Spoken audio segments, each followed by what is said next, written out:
नमस्कार, India voice देख रहे हैं आप। मैं हूं आपके साथ दिनकर आनंद। बुलेटिन की शुरुआत करते हैं बड़ी खबर के साथ। प्रयागराज से इस वक्त की बड़ी खबर सामने आ रही है। देर रात लाया जाएगा अतीक के बेटे का शव। असद का देर रात किया जाएगा सुपुद्रे खाक। असद की बॉडी पहले उसके पुराने घर पर रखी जाएगी।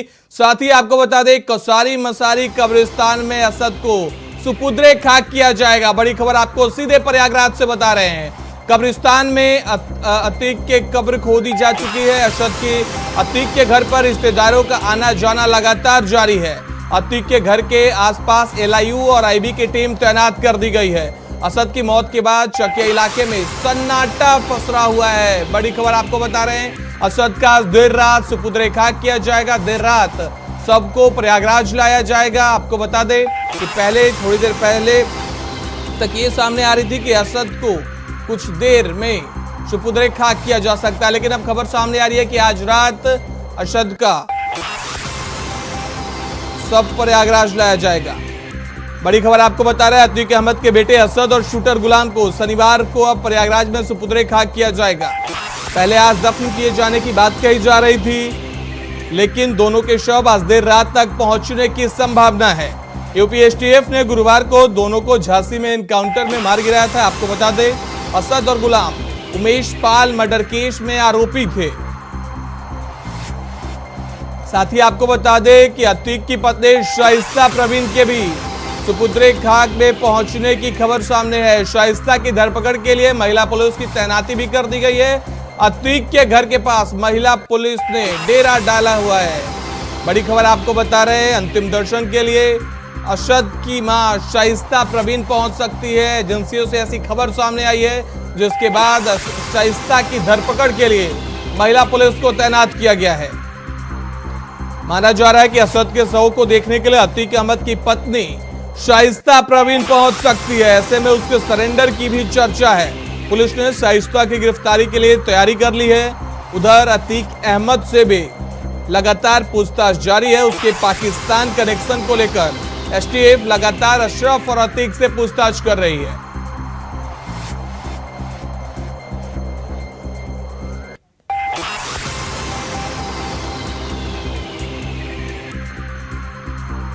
इस खबर पर ज्यादा जानकारी के लिए हमारे साथ प्रयागराज से हमारे संवाददाता शोएब रिजवी जुड़ गए हैं। शोएब, खबर आ रही है कि अब असद का शव देर रात लाया जाएगा, क्या कुछ अपडेट है? देखिए, अभी तक जो जानकारी मिल रही है, जो झांसी के साथी अतुल ने भी बताया था इससे पहले डिवाइस के दर्शकों के लिए, कि शाम 6 बजे के आसपास वहां से डेड बॉडी लेकर निकली जा सकती है। तो ऐसे में अनुमान लगाया जा रहा है कि प्रयागराज पहुंचने में झांसी से कम 6 से 7 घंटे लगेंगे। तो ये उम्मीद की जा रही है कि देर रात तक असद का शव यहाँ पर ले आया जाएगा। हालांकि जो चकिया स्थित अतीक का पुश्तैनी मकान है, हालांकि वो जमींदोज हो चुका है। पीडीए ने कार्रवाई करते हुए इसे गिरा दिया था। तो वहाँ खड़ानुमा जो जगह है वहीं पर इंतजाम किया गया है। वहीं पर एक छोटा सा टेंट लगाया गया है, कुर्सी डाली गई है, और जो अतीक के परिवार से मिलने जुलने वाले लोग हैं वो वहाँ पर इकट्ठा हो रहे हैं। लेकिन अभी तक ये तय नहीं है कि कितने बजे अंतिम संस्कार यानी सुपुर्दे खाक किया जाएगा। लेकिन ये उम्मीद की जा रही है कि देर रात तक ऐसा किया जा सकता है, और इसी हिसाब से तैयारियां भी की जा रही है। लेकिन जब झांसी से ये डेड बॉडी निकलेगी उसके बाद ही सही समय का आकलन लगाया जा सकता है। लेकिन फिलहाल यहाँ की अगर बात करें तो सुबह से यहाँ तैयारी कर ली गई थी। जो इनका पुश्तैनी कब्रिस्तान है, जहाँ अतीक के पिता भी दफन है कसारी मसारी में, वहाँ पे एक कब्र खोद कर तैयार कर ली गई है। वो भी पूरी तरीके से तैयार है, जिससे असद को सुपुर्दे खाक किया जाएगा। तो वो तैयारी पूरी कर ली गई है। घर पर जो उनको कफन पहनाने का या अंतिम क्रिया करने के लिए जो प्रक्रिया है, उसके जो जरूरत की चीजें हैं वो भी घर पर जो पुश्तैनी मकान है वहाँ पर रखा जा चुका है। कुर्सियां रखी हुई हैं, लोग आ जा रहे हैं। लेकिन ये उम्मीद की जा रही है कि ये सारा काम जो है वो देर रात तक ही संभव है। ऐसे में उम्मीद की जा रही है कि अब जब झांसी से उनकी डेड बॉडी रवाना होगी उसके बाद भी सही समय का अंदाजा लगाया जाएगा। लेकिन इतना जरूर है कि इस बीच में चकिया इलाके में कहीं ना कहीं मायूसी देखने को मिल रही, जो उनके चाहने वाले या उनके समर्थक हैं। इसी वजह से वहाँ पर एलआईयू, आईबी और पुलिस की टीमें अलर्ट मोड में है, क्योंकि ये भी खबर सामने आ रही है कि आज शाइस्ता प्रवीण अंतिम संस्कार में शामिल होने के लिए पहुंच सकते हैं। एजेंसियों के द्वारा इनपुट मिली है और चकिया स्थित आवास पर भारी संख्या में फोर्स की तैनाती की गई है। देखिए, दोनों वजहों के लिए, एक तो तैयारी के मद्देनजर, क्योंकि ये सारे कार्यक्रम जो भी होंगे तो पुलिस की निगहबानी में ही होगी, पुलिस हर समय मौजूद रहेगी। और ऐसे में चूंकि शाइस्ता परवीन के बारे में ये लगातार इनपुट मिल रहे हैं, तो अपने बेटे का अंतिम बार दर्शन करने के लिए, अंतिम बार देखने के लिए वो आने की कोशिश जरूर करेगी। हालांकि उस पर 50,000 रुपए का इनाम घोषित है और वो भगोड़ी घोषित है, तो ऐसे में पुलिस उन्हें पकड़ने की भी कोशिश करेगी। लेकिन इन सब के बावजूद ये ज्यादातर उम्मीद लगाई जा रही है कि शाइस्ता इस मामले में कहीं ना कहीं शामिल हो सकती है अंतिम दर्शन के लिए, और जब उनका बेटा अपनी अंतिम यात्रा पे जाएगा तो इस उम्मीद के साथ पुलिस भी अलर्ट मूड में है। शादी वर्दी में, सिविल वर्दी में, जो एक तरह से कहते हैं सिविल ड्रेस में भी पुलिस की महिला कर्मी तैनात है। साथ ही साथ ऐसा भी सोर्सेज के हवाले से खबर है कि नकाब पोस्ट कुछ महिला सिपाहियों को भी लगाया गया है, क्योंकि मुस्लिम महिलाएं ज्यादातर नकाब में होती है। ऐसे में उनकी पहचान करने के लिए या उनको पकड़ने के लिए किसी तरह की दिक्कत न हो, इस तरह की व्यवस्थाएं भी की गई हैं। लेकिन फिलहाल अभी सारा केंद्र जो रहेगा वो प्रशासन का कि अंतिम संस्कार किस तरह से कराया जाए, क्योंकि इस तरह के भी इनपुट है कि अतीक के जो समर्थक है कुछ बड़ी संख्या में, क्योंकि 4 बार से ज्यादा वो उस क्षेत्र का विधायक रह चुका है, सांसद रह चुका है, ऐसे में लोग भी इकट्ठा हो सकते हैं। और यही वजह है कि पुलिस की शायद स्ट्रेटजी ये भी हो कि ज्यादा देर से देर समय लगे, ताकि देर रात में कम लोगों को इसका अंदाजा और पता लग पाए, ताकि जल्दी से इसका अंतिम संस्कार कराया जाए। इस तरह की भी हमारे पास सोर्सेज के हवाले से खबर है। लेकिन ये जरूर कहा जा सकता है कि जो उसका अंतिम संस्कार है देर रात में ही संभव लग रहा है। जी, हमारे साथ झांसी से अतुल वर्मा हमारे संवाददाता जुड़े हुए हैं। अतुल, सीधा सवाल आपसे यही है कि काफिला वहां से कब निकलेगा अरशद का? देखिए, संभावना जो बताई गई है अभी उनको जो परिजन है 5 से 5:30 बजे तक आने की संभावना बताई गई है। जो भी फॉर्मेलिटीज होंगी तो ये मान सकते हैं हम कि 6 बजे के आसपास यहाँ से काफिला रवाना हो सकता है। जी, सुरक्षा व्यवस्था के क्या कुछ इंतजाम किए गए हैं? क्योंकि हर जगह, चाहे वो प्रयागराज की चकिया स्थित घर हो, कुशारी में सारी कब्रिस्तान हो, हर जगह पुलिस की भारी फोर्स तैनाती की गई है। जी, अभी झांसी में असद और गुलाम दोनों के शव रखे हुए हैं, पुलिस बल मौजूद है। हालांकि यहाँ उनके समर्थक नहीं है, कोई जान परिचित का नहीं है, तो जो बाहरी आदमी है, पब्लिक के आदमी, वो सब उपस्थित नहीं है मौके पर। कुछ पत्रकार और पुलिस ही वहां उपस्थित है। जी, शूटर गुलाम को लेकर आज उनकी मां का एक बयान सामने आया था, जिनमें उन्होंने कहा था कि उसने बुरा किया है, मैं तो उसकी बॉडी नहीं लूंगी, पत्नी को हक है। तो क्या अब तक किसी परिजन का सूचना मिला है कि परिजन उसकी बॉडी लेंगे? नहीं, जैसा कि पहले जानकारी आई थी कि प्रयागराज पुलिस शवों को ले जाएगी, ऐसा हम मान सकते हैं। जैसे कल सब जगह सूचना हो गई थी कि दोनों का एनकाउंटर हो चुका है। अगर उनके परिजन उस समय आ रहे होते तो वो शायद रात तक या सुबह तक पहुंच गए होते। शायद ऐसा हो सकता है कि पुलिस ने रोका हो उन्हें कि आप शव नहीं लेंगे, पुलिस द्वारा शव ले जाया जाएगा। यहाँ से जब पुलिस से ग्रीन सिग्नल मिला होगा कि आप शव ले सकते हो, तो उसके बाद प्रयागराज से परिजन शव लेने निकले। जी, ये बताइए कि जैसा अभी अतीक अहमद और अशरफ के साथ पूछताछ की जा रही है, कहा जा रहा है पाकिस्तान कनेक्शन भी उन लोगों का है। एक तरफ लगातार अरशद की अंतिम संस्कार को लेकर खबर आ रही है कि शाइस्ता शामिल हो सकती है। तो सारे मामले को पुलिस किस तरीके से देख रही है? सुरक्षा व्यवस्था के कैसे इंतजाम है? क्योंकि जैसा अभी हमारे संवाददाता शोएब ने बताया कि 6-7 घंटों का सफर है, तो उस सफर को किस तरीके से पुलिस ने पूरा उसका रोड मैप तैयार किया है? जी, देखिए, कल जो घटना हुई है एक बड़ी घटना है। विदेशी हथियार मिले हैं, यह भी एक गंभीर विषय है। ISI कनेक्शन भी निकाले जा रहे हैं, हथियार कहां से आ रहे हैं। जो उमेश पाल हत्याकांड हुआ था उसके बाद से लगातार जो लोकेशन है वो झांसी और आसपास की मिल रही थी। पुलिस STF यूपी की जो STF वो लगातार ट्रेस कर रही थी। बुधवार को उन्हें एक इनपुट मिला कि असद और गुलाम को चिरगांव के आसपास कहीं देखा गया है, तो STF की संभावना थी कि गुरुवार के दिन यानी कल भी वो वहां हो सकते हैं। मुखबिर लगे हुए तो उन्हें सूचना मिली कि सफेद कुर्ता पजामा, काली टोपी में असद और हरे रंग की हाफ शर्ट में गुलाम, जो सर पर रुमाल बांधे हुए, वो चिरगांव और बड़ा गांव के बीच हैं। तो ये जानकारी मिली, पुलिस उनका पीछा कर रही थी। अच्छा, इस पूरे घटनाक्रम में बात एक सामने आई, एक नाम आया सतीश पांडे। पुलिस FIR में बताया गया है कि सतीश पांडे ने उन्हें संरक्षण दे रखा था। तो एक बड़ा नाम, एक बड़ा सवाल सामने आया, सतीश पांडे कौन है? उसके अलावा ये बाइक किसकी है जिसके चेचिस नंबर और नंबर हटा दिया गया था? ये अभी खुलासा होना बाकी है। अभी और ऐसे इस मामले में कई और खुलासे होंगे जो आगे हमें देखने को मिले। तो क्या सतीश पांडे अतीक के करीबी थे? अब तक कुछ जानकारी इसको निकल के आई है और पुलिस क्या सतीश पांडे की खोजबीन में जुट गई है? देखिए, सतीश पांडे जो नाम आया है, STF के DSP निवेंदु ने जब FIR दर्ज कराई उसमें ये नाम खुलकर सामने आया है। देर रात मामला दर्ज हुआ था 11:30 बजे के आसपास। सुबह जब लोगों ने इसको पढ़ा देखा तभी जानकारी सामने आई कि सतीश पांडे नाम का भी कोई व्यक्ति इसमें इन्वॉल्व है, जो प्रयागराज की घटना के बाद लगातार इनको संरक्षण दे रहा था। एक आशंका ये भी जताई जा रही है कि यहाँ पर रुककर ये लोग टीम इकट्ठा कर अतीक को काफिले पुलिस की कस्टडी से छुड़ाने का प्रयास भी कर सकते थे। जी हमारे साथ शोएब रिजवी लगातार बने हुए हैं। शोएब, खबर सामने आ रही है कि अतीक ने पूछताछ में अपना जुर्म कबूल कर लिया। उसने कहा कि उसने जेल में बैठकर साजिश रची थी, साथ ही शाइस्ता ने उसे नए सिम और मोबाइल फोन दिलवाए थे। देखिए, इस तरह की जो खबरें हैं वो पुलिस के आधार पर बताई जा रही है। इसमें कितनी सत्यता है फिलहाल इस बारे में पुख्ता तौर पर नहीं कहा जा सकता, लेकिन ये जरूर है कि 4 दिन की जब पुलिस रिमांड मिली है इसमें तमाम तरह के सवाल और तमाम जवाब निकल रहे होंगे। क्या कुछ निकल रहा है, जब पुलिस अपनी फाइनल विवेचना रिपोर्ट कोर्ट में पेश करेगी तो जो उसमें लिखित तौर पर चीजें होगी वही कहीं ना कहीं कोर्ट के सामने मान होगी। इस बीच में अभी क्या कुछ पूछताछ हो रही, किस तरह की चीजें निकल रहा है, ये सारी खबरें सोर्सेस के हवालों से निकल रही है और उसी आधार पर ये बताया जा रहा है कि अतीक ने काफी कुछ कबूल कर लिया है, उसने इस तरह की चीजें बताई हैं।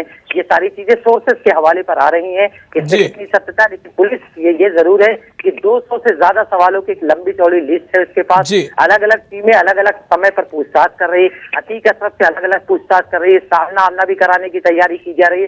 तो इसमें जो सवाल निकल रहे हैं, क्योंकि अब तक जो सवाल मीडिया के जरिए तमाम तरह से उठ रहे थे, उन तमाम सवालों के जवाब अब पुलिस बाकायदा पूछताछ के जरिए जानने की कोशिश करेगी। कितनी ऑथेंटिक होंगे वो जवाब, उसकी पुष्टि करने के लिए हो सकता है उनको लेकर भी कुछ जगहों पर जाए। जैसा हमारे पास जानकारी है कि जिस तरह से एटीएस कनेक्शन और पाकिस्तान का कनेक्शन निकल के आ रहा है कि एटीएस इस मामले में इन्वॉल्व हो रहा है, तो फिर हो सकता है कि कुछ बरामदगी के लिए हो सकता है कुछ जगहों पर ले जाया भी जाए। कुछ जिस तरह से असलहों की बात आ रही है, विदेशी असलहों की बात आ रही है, ड्रोन के जरिए उसे मंगाए जाने की बात आ रही है। जी, पाकिस्तान से ड्रोन के जरिए पंजाब की तरफ गन और पैसे मंगाए जाने की भी सूचना सामने आई। उसके बाद खबर यह भी आई कि अबू सलेम से भी इसकी मुलाकात थी, असद के लिए हेल्प लेने की गुंजाइश थी अबू सलेम से। बिल्कुल, इन सब सवालों की जो जवाब है वही निकलवाने की पुलिस कोशिश कर रही है, लेकिन इसको कितना पुख्ता तौर पर इसके कितने एविडेंस उनको मिल पाते हैं, क्योंकि ये सारी चीजें अभी कोर्ट में भी पेश करनी है। तो ये जरूर है कि इस तरह की चीजों पर सवाल जवाब जरूर किए जा रहे हैं। उसके जवाब में क्या कुछ सत्यता है और जवाब के पुख्ता करने के लिए क्या एविडेंस बरामद हो रहे हैं, ये सारी चीजें डिपेंड करेंगी। हाँ, ये जरूर है कि इस बीच में तमाम तरह के सवाल जवाब का सामना अशरफ और अतीक को करना पड़ रहा, और इस बीच सबसे ज्यादा उसके लिए दुख वाली बात होगी कि इस बीच में उसके बेटे का इनकाउंटर भी कर दिया गया है। हमारे पास सोर्सेज से ये भी जानकारी है कि विवेचक ने जब उससे पूछताछ शुरू की तो उसने अपने आप से विवेचक से कहा कि फिलहाल जिस तरह की हमारी परिस्थितियां हैं, मानसिक स्थिति इस तरह की नहीं कि मैं आपके किसी सवाल का जवाब दे सकूं। इस तरह की भी सूचनाएं आ रही हैं। बेटे की मौत के बाद वो थोड़ा गमगीन है, ऐसे में अभी किसी तरह के सवाल जवाब देने की स्थिति में उसने अपने को नहीं बताया है, ये भी सूचनाएं आ रही हैं। तो इस तरह की चीजें हैं। फिलहाल अब जांच का और पूछताछ का सिलसिला शुरू हुआ और आने वाले दिनों में इस तरह के कई और खुलासे और कई और जानकारियां मिलेंगी। जी, बहुत बहुत धन्यवाद शोएब आपका और अतुल आपका हमारे साथ जुड़ने के लिए और खबर पे ज्यादा जानकारी देने के लिए। तो अगली बड़ी खबर सामने आ रही है निकाय चुनाव से जुड़ी हुई। सीधे लखनऊ से बीजेपी ने निकाय चुनाव को लेकर बड़ी बैठक बुलाई है। बीजेपी ने कोर कमेटी की बैठक बुलाई है। मुख्यमंत्री आवास पर यह बैठक बुलाई गई है। शाम 6 बजे बैठक की शुरुआत होगी। आपको बता दें, निकाय चुनाव को लेकर बीजेपी ने बड़ी बैठक बुलाई है। बीजेपी ने कोर कमेटी की बैठक बुलाई है। मुख्यमंत्री आवास पर शाम 6 बजे से यह बैठक शुरू होगी। बैठक में निकाय चुनाव को लेकर चिंतन और मंथन किया जाएगा। साथ ही प्रत्याशियों के नामों पर भी मंथन किया जा सकता है। सभी पार्टियां निकाय चुनाव को लेकर लगातार जोर आजमाइश में जुटी हुई है। अपनी तैयारियों को अंतिम प्रारूप देने की कोशिशों में जुटी हुई है। इसी कड़ी में बीजेपी ने निकाय चुनाव को लेकर बड़ी बैठक बुलाई है। शाम 6 बजे कोर कमेटी की बैठक बुलाई गई है। मुख्यमंत्री आवास पर यह बैठक होगी। बैठक में कई अहम फैसले लिए जा सकते हैं। आपको बता दें, निकाय चुनाव को लेकर लगातार सभी पार्टियां कोशिश में जुटी हुई है। आज आम आदमी पार्टी ने अपने प्रत्याशियों का ऐलान किया, समाजवादी पार्टी ने, सुभाषपा ने, इसी कड़ी में बीजेपी भी आज अपनी रणनीतियों को लेकर शाम 6 बजे मुख्यमंत्री आवास में बैठक करेगी और इस पर चिंतन मंथन करेगी।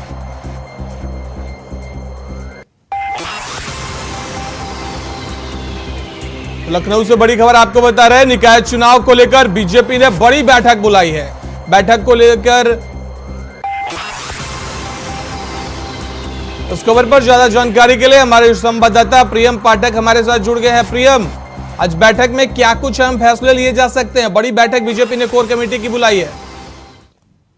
देखिए, लगातार इस समय बैठकों का दौर जारी है, क्योंकि निकाय चुनाव की तारीखों की घोषणा हो चुकी है और 17 तारीख जो है वो अंतिम तारीख होगी, जब पहले चरण के लिए जो नामांकन प्रक्रिया है वो 17 तारीख तक चलेगी। तो उससे पहले ही सभी प्रत्याशियों को प्रथम चरण के जो है उनको अपना नामांकन करना होगा और इसी को लेकर मंथन का दौर जारी है। बीजेपी की तरफ से अभी अपने प्रत्याशियों की जो सूची है वो जारी नहीं करी गई है। तो माना जा रहा है कि सूची जारी करने से पहले एक बैठक बुलाई गई है, जिस बैठक के अंदर संगठन के सभी पदाधिकारी जो है वो मौजूद रहेंगे और उसमें आगामी किस तरीके से जो समीकरण बने हैं उसके आधार पर जो लिस्ट फाइनल करी गई है उसको लेकर राय मशवरा जो है इस बैठक के अंदर किया जाएगा। और माना जा रहा है कि इस बैठक के बाद में जो पहली सूची है बीजेपी की अपने प्रत्याशियों की उसको जारी किया जा सकता है। इसलिए माना जा रहा है कई मायनों में काफी अहम ये बैठक है, जिसमें सभी पदाधिकारी जो हैं पार्टी के वो इसमें मौजूद रहेंगे और प्रथम चरण के चुनाव को लेकर जिसका मतदान 4 मई को होना है, तो उसको लेकर आज प्रत्याशियों की सूची आज बैठक के बाद में जारी की जा सकती है बीजेपी की तरफ से। जी,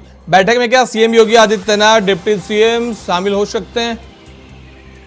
देखिए, अभी जो जानकारी है उसके मुताबिक अभी बैठक में पार्टी के पदाधिकारियों को ही बुलाया गया है और वही केवल शामिल होंगे। सीएम के शामिल होने को लेकर अभी कोई पुष्टि जो है नहीं की गई है।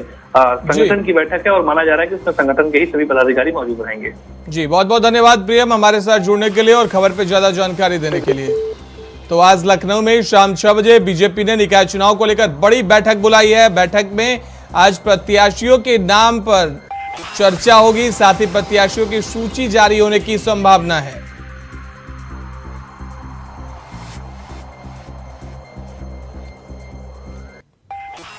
प्रयागराज से इस वक्त की बड़ी खबर सामने आ रही है। देर रात लाया जाएगा अतीक के बेटे का 100। बड़ी खबर आपको बता रहे हैं, अरशद का देर रात किया जाएगा सुपुद्रे खाक। असद की बॉडी पहले उसके पुराने घर पर रखी जाएगी। बड़ी खबर आपको बता रहे हैं सीधे प्रयागराज से कशारी बसारी कब्रिस्तान में असद का सुपुद्रे खाक किया जाएगा।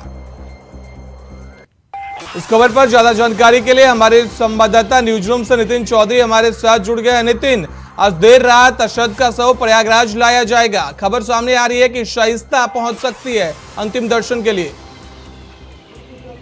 देखिए दिनकर, बिल्कुल आज अरशद का जो पार्थिव शरीर है उसके प्रयागराज लाया जाएगा। देर शाम इस पार्थिव शरीर को जो है वहाँ प्रयागराज लाया जाएगा। लेकिन उससे पहले जो है जो अतीक का पुराना घर है, पहले जो है अरशद का जो पार्थिव शरीर है उसे जो उसके घर पे रखा जाएगा, पुराने घर पे रखा जाएगा। जिस तरीके से लोगों की जो आवागमन है वो काफ़ी तेज़ी से हो गया, हलचल जो है काफ़ी तेज़ी से हो गई है। लेकिन उसके बाद जब पता चला सूत्रों के हवाले से एक खबर आई कि शाइस्ता परवीन आज जो है पुलिस के सामने जो है सरेंडर कर सकती है, उसी को देखते हुए प्रयागराज की जो पुलिस है चप्पे चप्पे पर नजर बनाई है। वहाँ महिला कांस्टेबल जो है सिविल वर्दी में है, जो महिला पुलिसकर्मी है, और साथ ही जो नकाब में भी कुछ पुलिसकर्मियों को वहाँ रखा गया है। एलआईयू की जो टीम है वो एलआईयू की टीम भी वहाँ पर जो है लगा दी गई है कि जिस तरीके से शाइस्ता परवीन के आने की जो खबर थी, क्योंकि दर्शन करने के लिए, अरशद के दर्शन करने के लिए खुद शाइस्ता परवीन आएंगी, क्योंकि इस तरीके की जो जानकारी निकल के आ रही थी, क्योंकि उनके ऊपर जो है 50,000 का इनाम है, इनाम घोषित कर दिया गया था। लेकिन खबर सामने यह भी आ रही है कि अरशद के रिश्तेदार और उसके सब प्रयागराज से शव लेने के लिए झांसी निकल गए हैं और जहां पे असद को कशारी मसारी स्थित कब्रिस्तान में दफनाया जाएगा, वहां पर पुलिस ने अलर्ट जारी कर दिया है। बिल्कुल, अरशद के जो परिवार वाले हैं वो सबको लेने के लिए झांसी निकल गए हैं। अभी कुछ देर पहले जो है झांसी के लिए निकले, लेकिन उसके बाद जो है जहां पर उसके शरीर को दफनाया जाएगा, जो कब्रिस्तान है उस पर जो है पुलिस ने पूरी तरीके से चौक चौबंदी, जो यहाँ पर पुलिसकर्मी लगा दिए गए हैं। आसपास के इलाकों में जो है चौक चौबंद कर दिया गया। किस तरीके से शाइस्ता परवीन यहाँ पर क्योंकि पहुंचेगी अपने बेटे के दर्शन करने के लिए, क्योंकि जो बेटा था उसे उसने बहुत मुश्किल से पाला था, लेकिन उससे पहले उसने साफ तौर पर यही कहा था कि आखिरकार अरशद जो आएगा तो उसके जो दर्शन करे जाएंगे, क्योंकि परिवार वाले जो है वहाँ पहुंचने जरूरी है। क्योंकि शाइस्ता परवीन भी यहाँ पहुंचेगी अपने बेटे के दर्शन करने के लिए, कि परिवार वाले जो लोग हैं वो झांसी निकल चुके हैं अरशद के पार्थिव शरीर को लेने के लिए। लेकिन उसके बाद जो पुराना घर है अतीक अहमद का उसमें रखा जाएगा। उसके बाद जो हलचल है वो काफी तेज हो चुकी है, वहां पर पुलिस फोर्स लगा दी गई। अतीक के बेटे असद से लेकर जुड़ी हुई बड़ी खबर सामने आ रही है। असद के शव को लेने के लिए झांसी निकले हैं उनके रिश्तेदार। प्रयागराज से झांसी के लिए रिश्तेदार निकल चुके हैं असद के शव लाने के लिए।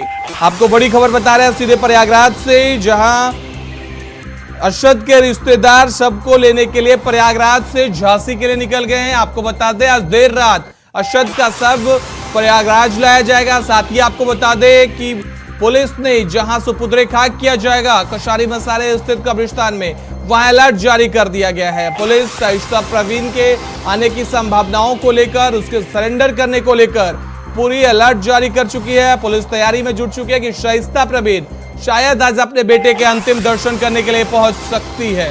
असद के सबको लेने के लिए झांसी निकल चुके हैं अतीक अहमद के रिश्तेदार। बड़ी खबर आपको बता रहे हैं इस वक्त की।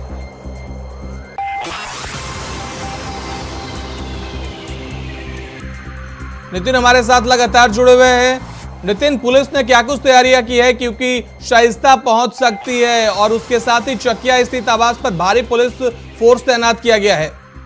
देखिए बिल्कुल दिनकर, जिस तरीके से अरशद का जो पार्थिव शरीर है वो शाम के टाइम जो है कुछ देर रात जो है उसे लाया जाएगा, क्योंकि उसके परिवार के जो लोग हैं वो झांसी के लिए निकल चुके हैं। लेकिन उसके बाद पुलिस फोर्स की बात की जाए, प्रशासन की बात की जाए तो प्रशासन पूरी तरीके से अलर्ट हो चुका है। क्योंकि अतीक अहमद की बात की जाए तो अतीक अहमद वहाँ से सांसद भी रह चुका है, विधायक भी रह चुका है। जो आसपास के लोग हैं, जो उसके पारिवारिक लोग हैं, जो दूर दूर से रिश्तेदार हो या तमाम जनता हो, क्योंकि दर्शन करने के लिए लोग आएंगे, क्योंकि वो 4 बार विधायक रह चुका है, उसके बाद सांसद भी वहाँ से रहा है। तो इसी तरीके से जो वहाँ पर पुराना घर है, आवाज जो वहाँ पर जो लोगों की हलचल है वो काफी तेज हो चुकी है। तो इसी को देखते हुए क्योंकि उसमें जो है अरशद जो है पहुंचेगा, तो उसके लिए शाइस्ता परवीन की बात की जाए तो शाइस्ता परवीन भी सूत्रों के हवाले से खबर है कि अरशद के दर्शन करने के लिए वह आ सकती है। उसी को देखते हुए पुलिस प्रशासन पूरी तरीके से अलर्ट कर दिया गया है। चप्पे चप्पे पर नजर जो है बनाया हुआ है। प्रशासन की तरफ से ये भी कहा गया है कि किस तरीके से वहाँ पर जो महिला कांस्टेबल है उनको जो है लगाया गया है, सिविल में जो है लगाया गया, जो सिविल ड्रेस है। लेकिन उसके बाद जो बात की जाए नकाब में भी कुछ महिला धन्यवाद नितिन हमारे साथ जुड़ने के लिए और खबर पे ज्यादा जानकारी देने के लिए। तो आज अरशद का शव देर रात प्रयागराज लाया जाएगा। बढ़ते अगली खबर की ओर। कांग्रेस के डैमेज कंट्रोल के तमाम प्रयास के बीच नाराज कद्दावर किच्छा विधायक तिलक राज बेहड़ ने गुरुवार को मुख्यमंत्री पुष्कर सिंह धामी से मुलाकात की। ऐसे में चर्चा हो रही है कि वह बीजेपी का दामन थाम सकते हैं। अगर ऐसा हुआ तो कांग्रेस के हाथ से एक और प्रभावी नेता निकलेगा और सीएम के गढ़ में बीजेपी और मजबूत बनकर उभरेगी। इस पर केंद्रीय मंत्री अजय भट्ट ने अपनी प्रतिक्रिया दी है, सुनिए। बेहड़ हमारे व्यक्तिगत मित्र भी हैं पहले से ही। पार्टियों में कौन आ रहा कौन जा रहा ये तो मेरा काम भी नहीं है, ये हमारे प्रदेश अध्यक्ष जी देख रहे हैं और जो एक कमेटी बनाई है वो देख रही है।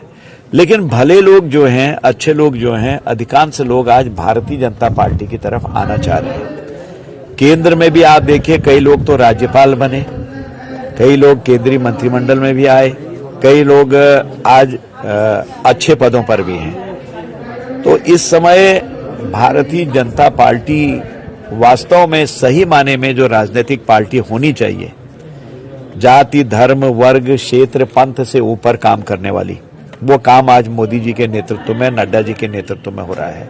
इसलिए काफी लोग इस समय मिलते भी हैं, आते भी हैं, जाते भी हैं।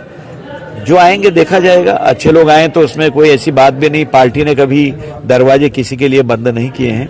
हाँ, इतना जरूर हम ध्यान रखते हैं कि सामान्य राजनीतिक गतिविधियों में जो मापदंड होते हैं राजनीतिक व्यक्ति के, उस पर खरा उतरना पड़ता है।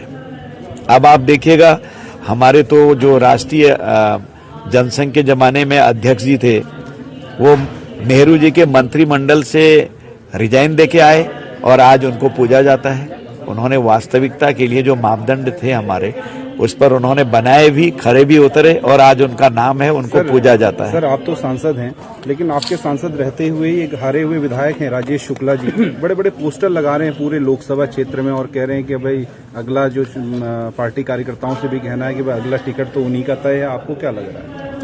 नहीं, ऐसा है कि मैं तो ईश्वर की कृपा से अभी तक प्रभु ने एक कार्यकर्ता का गुण दिया है, जाहि विधि राखे राम ताहि विधि रहिए। ये मेरा एक ध्येय वाक्य है। मैं कार्यकर्ताओं को भी समझाता हूं, जब भी कोई ऐसी बात आती है तो उसमें अपना आपा न खोएं और कोई ऐसी घटना न घटित हो आपकी तरफ से, आपकी वाणी से, कि किसी को ठेस लगे। सबको टिकट मांगने का अधिकार है। प्रभु जिसको देंगे वो हमारा उम्मीदवार होगा, कोई भी होगा।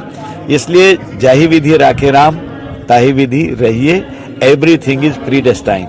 तो जो जिस पर होता है होते रहे, किसी को भी टिकट मिले। हम तो कार्यकर्ता हैं, हम काम करने वाले हैं। ये सारे इतने बड़े कार्यकर्ता आज खड़े हैं, जिसको टिकट मिलता है उसी पर तो लगते हैं सारे लोग। बुलेटिन में फिलहाल इतना ही। देश दुनिया की बाकी खबरों के लिए देखते रहिए इंडिया वॉइस।